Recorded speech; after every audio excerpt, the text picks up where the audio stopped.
le silence du monde, le silence des États-Unis protecteurs d'Israël, le silence des États arabes, le silence des États européens qui se prétendent défenseurs de la culture, de l'humanité et des droits de l'homme.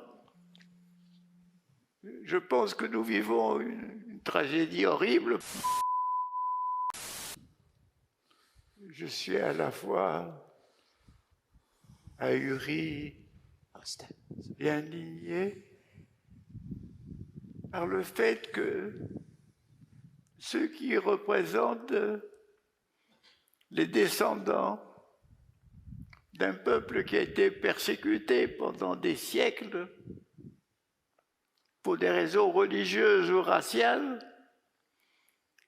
que les descendants de ce peuple qui sont aujourd'hui les décideurs de l'État d'Israël, que cela puisse non seulement coloniser tout un peuple, le chasser en partie de sa terre et vouloir le chasser pour de bon, mais en plus, après le massacre du 7 octobre, se sont livrés à un véritable carnage massif sur les populations de Gaza et continuent sans arrêt, frappant évidemment civils, femmes et enfants.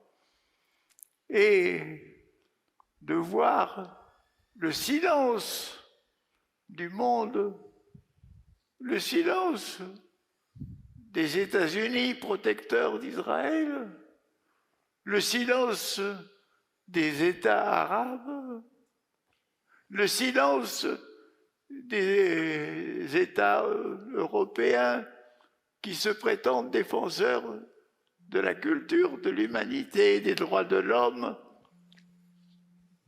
Je pense que nous vivons une tragédie horrible parce que nous sommes aussi impuissants devant cette chose qui se déchaîne. Et au moins, moi je dis, témoigner, la seule chose qui reste, si on ne peut pas résister de façon concrète, résistons dans nos esprits, ne nous laissons pas duper, ne nous laissons pas oublier. Ayons le courage de regarder les choses en face et voyons tout ce que nous pouvons faire pour continuer à témoigner. Merci infiniment. Merci.